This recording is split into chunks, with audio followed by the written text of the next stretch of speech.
Hello students, मैं अंकुश वासने आपका स्वागत करता हूं अपनी क्लासेस में।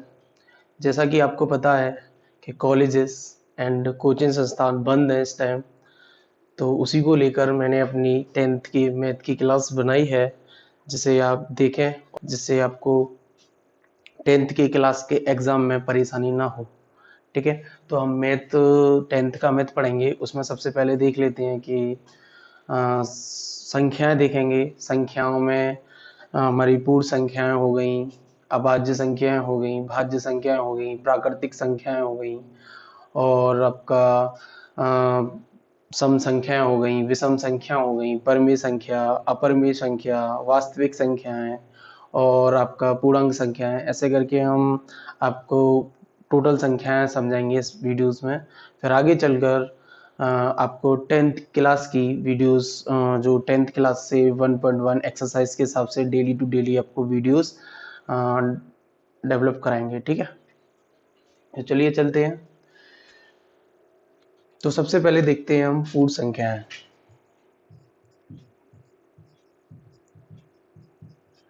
पूर्ण संख्याएं क्या होती हैं? सबसे पहले पूर्ण संख्याओं के बारे में जानते हैं। पूर्ण संख्याएं वे होती हैं जो जीरो से स्टार्ट होती हैं। ठीक है, पूर्ण संख्याएं वे होती हैं जो जीरो से स्टार्ट होती हैं। जैसे कि मैंने बोला, मैं लिख देता हूँ उसको, जीरो से स्टार्ट होने वाली संख्या पूर्ण संख्या कहलाती है।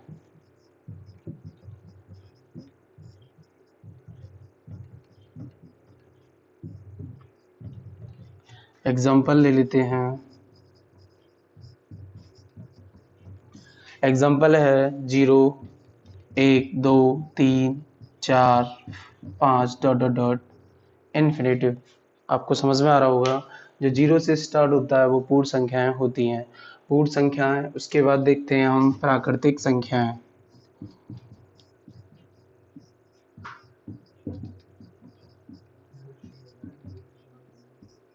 प्राकृतिक संख्याएं क्या होती हैं भाई? प्राकृतिक संख्याएं वे होती हैं जो एक से स्टार्ट होती हैं। ठीक है, जो एक से स्टार्ट होती हैं, एक से स्टार्ट होती हैं। ठीक है, वही हमारी क्या कहलाती हैं भाई? प्राकृतिक संख्याएं कहलाती हैं।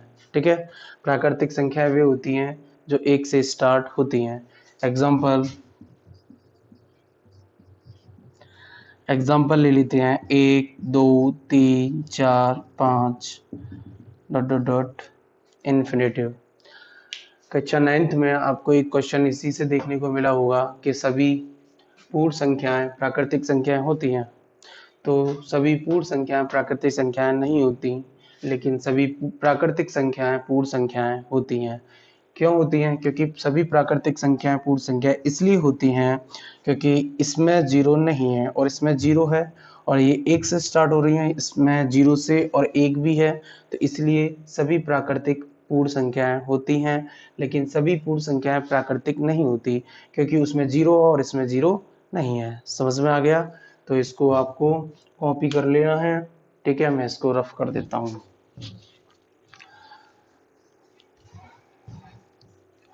उम्मीद है आपको समझ में आ रहा होगा। ठीक है, आगे बढ़ते हैं।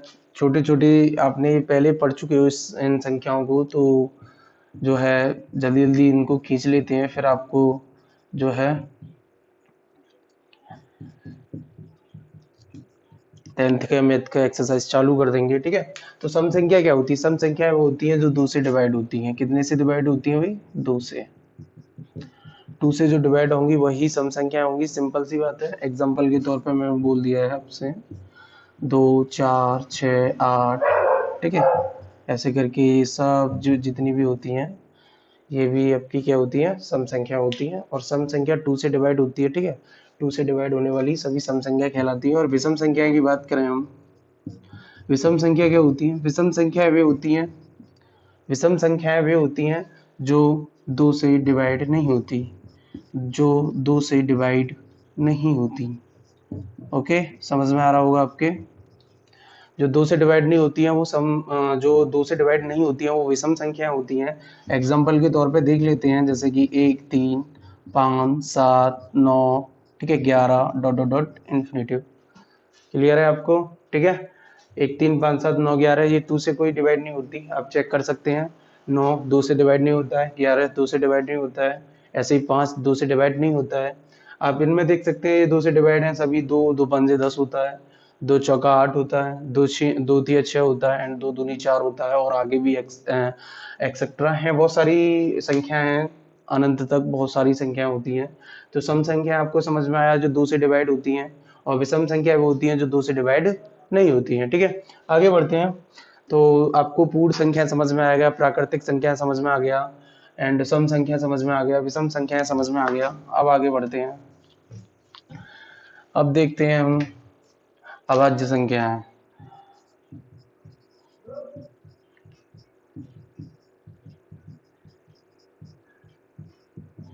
अभाज्य संख्या क्या होती है? अभाज्य संख्या वे होती हैं जो खुद से डिवाइड होती हैं और 1 से डिवाइड होती हैं, जो खुद से डिवाइड होती हैं और 1 से हो जाती हैं। ठीक है, बात समझ में आ रही होगी, और 1 से डिवाइड होती हैं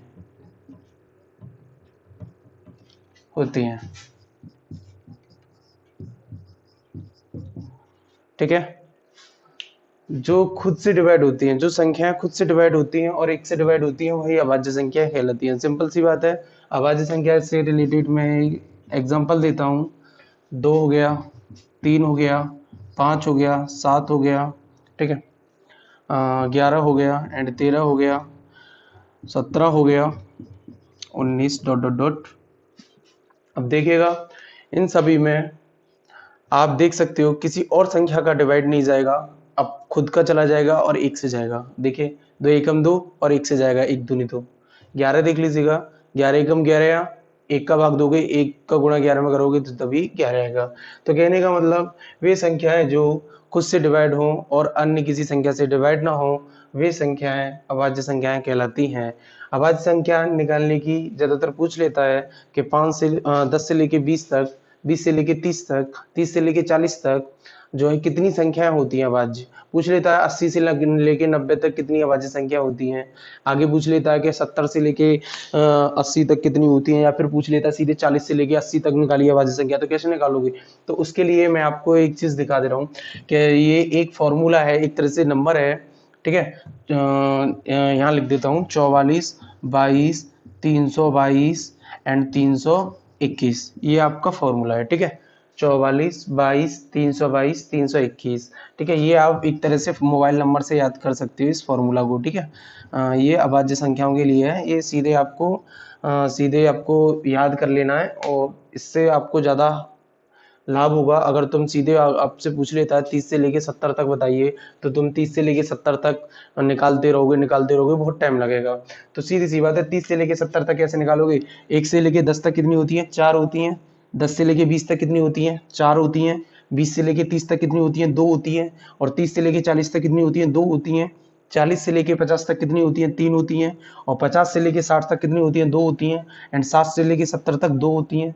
70 से लेके 80 तक 3 होती हैं। 80 से लेके 90 तक 2 होती हैं, और 90 से लेके 100 तक 1 होती है। अगर वो पूछ लेता है 80 से लेकर 100 तक कितनी अभाज्य संख्या होती है, तो 2 और 1 तीन संख्या होती हैं। आप ऐड कर सकते हैं और फिर आप बता सकते हैं कि इतनी संख्या होती हैं। बात समझ में आ रही है? कभी कभी ऐसा होता है कि 100 पूछ लेता, 90 से लेके 100 तक कितनी अभाज्य संख्या है, कितनी अभाज्य संख्या है और कौन कौन सी है।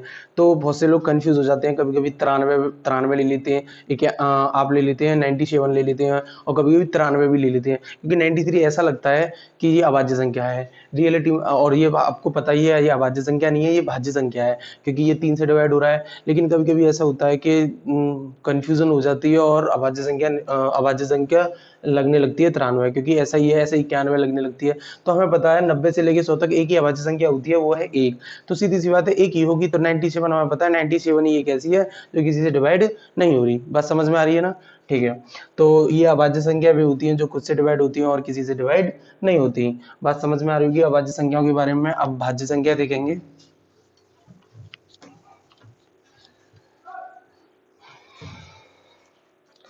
भाज्य संख्या कौन सी होती है भाई?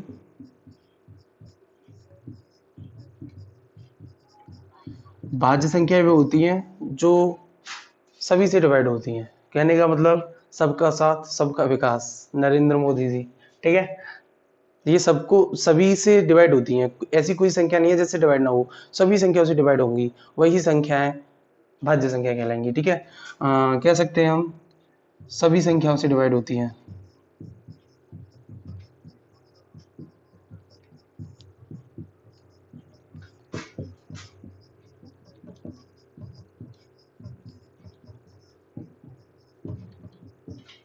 ठीक है, एग्जाम्पल के तौर पे ले लेते हैं, 4 हो गया, 6 हो गया, ठीक है, 4 6 8 हो गया, 9 हो गया, 10 हो गया, 12 हो गया, 14 हो गया, डॉट डॉट डॉट इन्फिनिटिव। ठीक है, इसमें ये नहीं दिखते कि विषम है सम है, कुछ नहीं, सब आती है विषम सम, लेकिन विषम सम वे ही आती हैं जो किसी संख्या से डिवाइड हो रही हो। ठीक है, जैसे कि 2 से जा रहा है, 2 दूनी 4, 2 तिया 6, 2 चौके 8, 3 दिया 9। ठीक है, ये मत कहना कि अरे 9 तो विषम है, विषम से मतलब नहीं है, इसमें सिर्फ भाज्य देख रहे हैं, तो भाज्य देख रहे हैं तो भाज्य क्या, मैंने क्या बोला, डिवाइड होनी चाहिए, तो डिवाइड हो रही है ना 9, 3 से 3 बार, ठीक है, 3 से 3 बार, 5 2 10 होता है। ठीक है, ऐसे करके आपका जो है ये भाज्य संख्या भी होती है जो डिवाइड सभी संख्याओं से होती हैं। तो भाज्य संख्या आपको समझ में आ गया होगा। तो हम 4 संख्या, 4 जो है संख्या पढ़ चुके हैं। ठीक है, अब बात करेंगे हम परिमेय संख्या की। तो परिमेय संख्या आप अच्छी तरीके से समझना, ठीक है, क्योंकि ये आपके लिए बहुत ही ज्यादा बहुत फायदेमंद होंगी। ठीक है, तो बात करते हैं परिमेय संख्या की।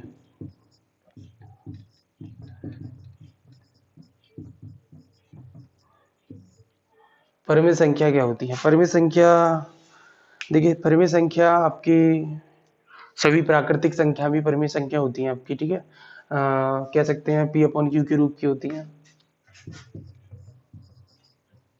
पी अपॉन क्यू के रूप की होती हैं।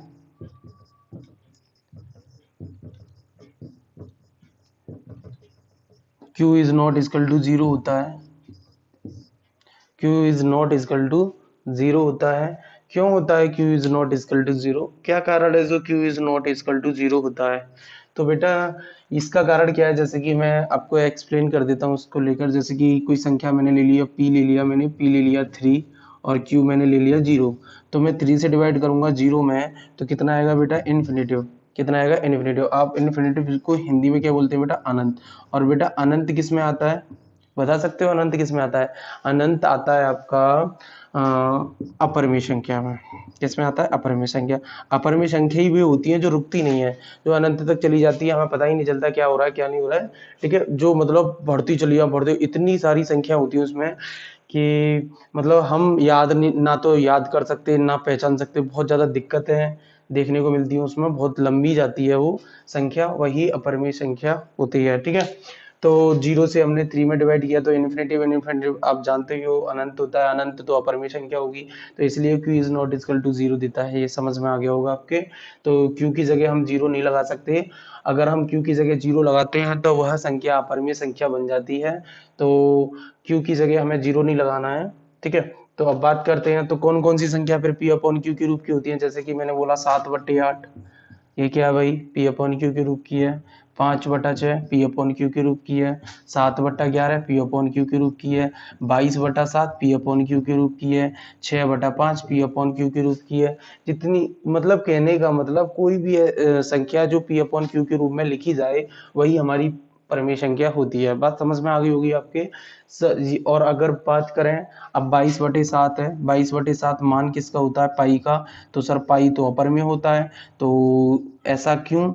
22/7 क्यों परिमेय? और 22/7 तो होता है परिमेय और पाई होता है अपरिमेय, ऐसा क्यों हो रहा है? और वैसे तो पाई की वैल्यू ही 22/7 होती है, तो ध्यान रखना पाई की वैल्यू 22/7 जरूर होती है, बट ये अप्रोक्स में होती है। ठीक है, अप्रोक्स में ली जाती है 22/7, ये प्रॉपर नहीं होती। इसकी प्रॉपर वैल्यू निकालोगे तो 1-2 बोर्ड भर जाएंगे, जब भी इसकी शायद प्रॉपर वैल्यू निकल के नहीं आएगी। ठीक है, तो मैं बोल रहा हूँ ना, अनंत तक चलती रहती है, वो रुकती नहीं है। हम बस इतना पढ़ के बैठ गए 3.14, बस इतना ही रटवा दिया, बट इसके आगे बहुत सारी संख्या हैं। ठीक है, तो परिमेय संख्या आपको समझ में, अपरिमेय संख्या क्लियर है आपको? ठीक है, और 22/7 आपको पता ही है, ये तो परिमेय ही होगा। ठीक है, तो और इसका जो क्लियरिटी जो पाई होता है, पाई अपरिमेय होता है, पाई की वैल्यू सीमित नहीं होती है, ठीक है, इसको अप्रोक्स में ले लिया जाता है। अब बात करें और परिमेय संख्या कौन कौन सी होती हैं। परिमेय संख्या है बेटा सभी प्राकृतिक संख्या जैसे 6, 7, 8, 9, 2 जो भी होती है संख्याएं, ठीक है। तो ये तो सर पी अपॉन क्यू के रूप की कहाँ है, तो ये तो सर पी है सिर्फ, तो बेटा इसके नीचे एक लगा रहता है, ठीक है। तो ये पी अपॉन क्यू के रूप की है तो है, ठीक है। हम एक नहीं लगाते तो इसका मतलब ये थोड़ी नहीं है कि आप एक को भगा दोगे, नहीं भगा सकते ना। तो ये पी अपॉन क्यू के रूप की होती है, बट जो है देखा जाए तो ये परिमेय संख्या ही होती हैं, हम वन नहीं रखते इनके नीचे, ठीक है। ये हमारा रूल्स है, ठीक है।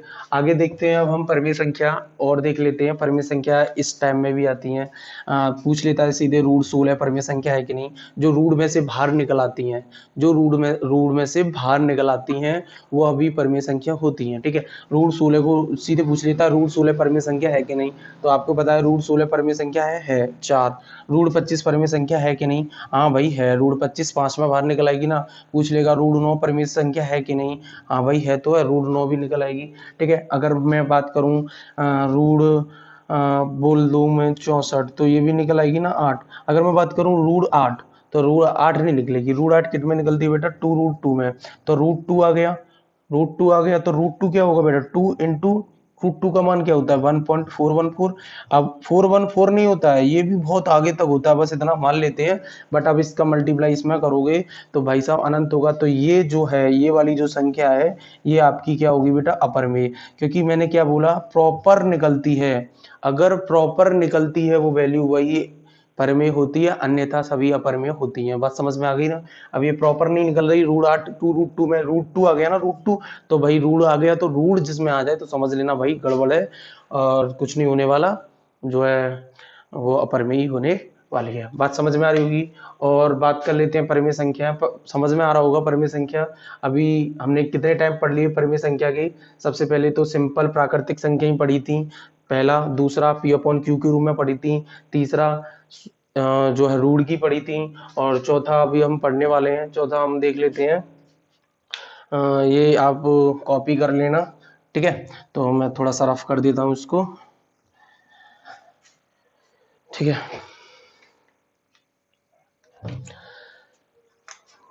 चौथा देख लेते हैं। सबसे ज्यादा दिक्कतें यहाँ आती हैं आपको, चौथा टाइप है इसका ही परिमेय संख्या का। तो परिमेय संख्या का चौथा टाइप ये है कि आप इसमें जैसे कि 3.468, एक तो ये होता है, अब ये रुकी हुई है, शांत है, तो शांत है तो सीधी सी बात है परिमेय संख्या है। बात समझ में आ रही है।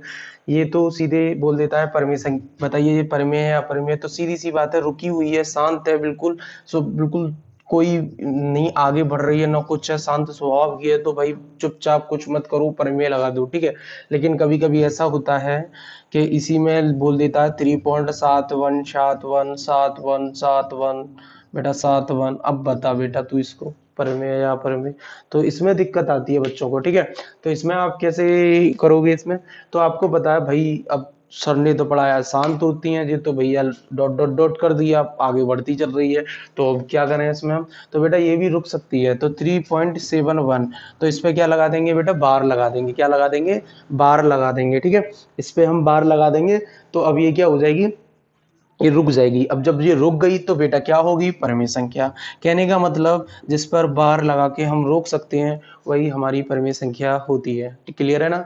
जिस पर हम बार लगा के रोक सकते हैं वही हमारी परिमेय संख्या होती है। और बार जब लगता है कि जब वही संख्या रिपीट बार बार होती है, ठीक है। जब संख्या बार बार वही रिपीट हो रही है तभी हम बार लगाएंगे। ऐसा नहीं है कि हमने 7 1 3 बार हुई, फिर आ गया 4 6 4 6 4 6, फिर आ गया 8 1 8 1 8 1, तो ऐसे ये रिपीट नहीं हो रही, अंत तक 7 1 7 1 7 1 होना चाहिए, तभी आप 7 1 पर बार लगा सकते हो, ठीक है। तो आगे बढ़ते हैं, इस ये हो गया, ठीक है। तो इतना ही हमारा परिमेय संख्या होता है, ठीक है। पर अब हम बात करेंगे अपरिमेय संख्या के बारे में, तो मैं इसको रफ कर रहा हूं भाई, ठीक है। अब बात करते हैं हम अपरिमेय संख्या के बारे में। तो अपरिमेय संख्या क्या होती है भाई, आपको मैंने अपरिमेय संख्या के बारे में पूरा डिटेल में बता चुका हूं पहले भी, क्योंकि जब परिमेय चलता है तो उसके साथ में हम उन दोनों का मेल देखते हैं उसी के हिसाब से कुछ समझ में आ जाता है पर में होता क्या है। तो बेटा ये पी अपॉन क्यू के रूप की नहीं होती है, ठीक है, ये पी अपॉन क्यू के रूप की नहीं होती है, ध्यान रखना कि नहीं होती। अगर होती है, ठीक है, पी अपॉन क्यू के रूप की नहीं होती, अगर होती है तो क्यू इजकल टू जीरो होता है, समझिए ना, अगर होती है तो क्यू इजकल टू जीरो होता है। आगे बढ़ते हैं। तो पी अपॉन क्यू के रूप की नहीं होती है। अब जैसे कि एग्जांपल के तौर पे सर बताइए एक आध दो एग्जांपल तो दे दीजिए। तो देखिए √2 ये अपर में संख्या है, √3 ये अपर में संख्या है, √5 अपर में, √6 अपर में, ठीक है, √7 अपर में, √8 अपर में, ये सभी अपर में संख्याएं होती हैं, ठीक है। बात समझ में आ रही होगी आप सभी के।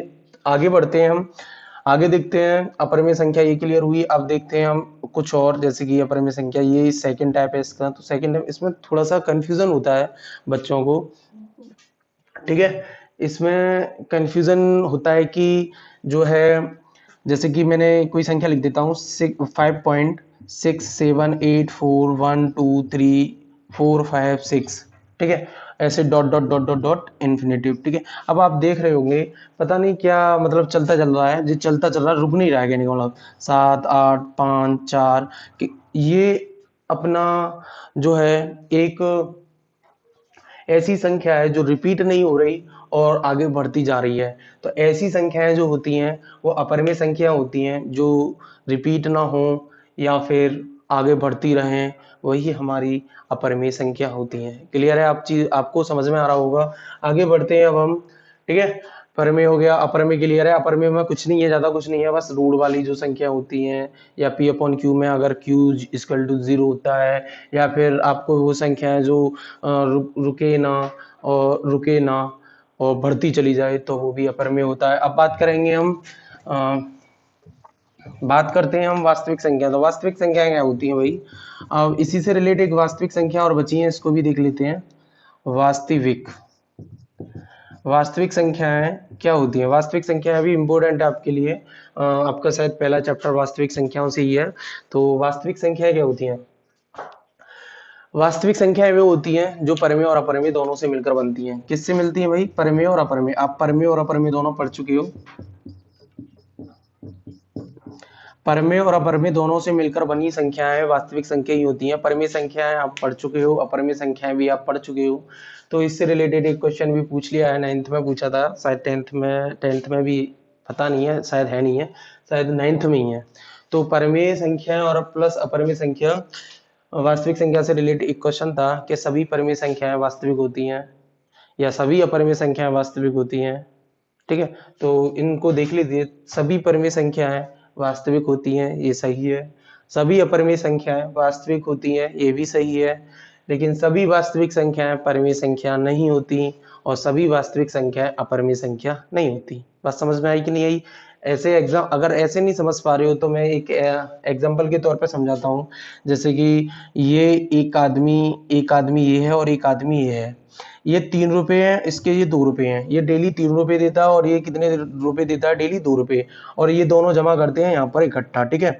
3 रुपए का नोट अलग है, 2 रुपए का नोट अलग है, ठीक है। अगर आपसे पूछा जाए कि सभी 3 रुपए के नोट जो हैं, सभी 3 रुपए के नोट इस पूरे बॉक्स में हैं, ये बॉक्स है एक, ठीक है। सभी 3 रुपए के नोट बॉक्स में है, हाँ है। सभी 2 रुपए के नोट बॉक्स में है, हाँ है। लेकिन सभी सभी जो पूरा बॉक्स जो है 3 रुपया है तो नहीं है ना, क्योंकि इसमें 2 रुपया भी तो है। और अगर पूछे सब पूरा बॉक्स 2 रुपया है, नहीं है ना, 3 तो है इसमें। बात समझ में आ रही है? संख्या बची है, एक और देख लेते हैं। एक पूर्णांक संख्या और बची है, उसको भी फिनिश कर लेते हैं। तो लास्ट बचा है आपका पूर्णांक संख्या। तो पूर्णांक तो आपको पता ही होगा, बचपन से ही पढ़ते आ रहे होंगे पूर्णांक संख्या को। तो पूर्णांक संख्या वही होती हैं जो प्लस की और माइनस की और जीरो भी आता है उसके साथ में, एक संख्या रेखा पर निरूपित जो की जाती हैं। मैंने यहाँ जीरो जीरो रख दिया, -1 -2 1 और 2, ठीक है। यही हमारी पूर्णांक संख्या होती है, टोटल की टोटल, ठीक है। जो प्लस की भी होती है, माइनस की भी होती है और एक जीरो भी होता है उसके साथ में, वही पूर्णांक संख्या होता है। सिंपल सी बात है, प्लस माइनस और जीरो वही पूर्णांक संख्या होती है। तो ये पूर्णांक संख्या में कुछ ज़्यादा बड़ी बात नहीं है, ठीक है। तो आज के लिए इतना ही काफ़ी है भाई। अगर आपको ये वीडियो अच्छी लगी है तो चैनल को सब्सक्राइब करें और वीडियो को ज़्यादा से ज़्यादा शेयर करें और वीडियो को लाइक भी करें। और आज के लिए इतना ही काफ़ी है। धन्यवाद।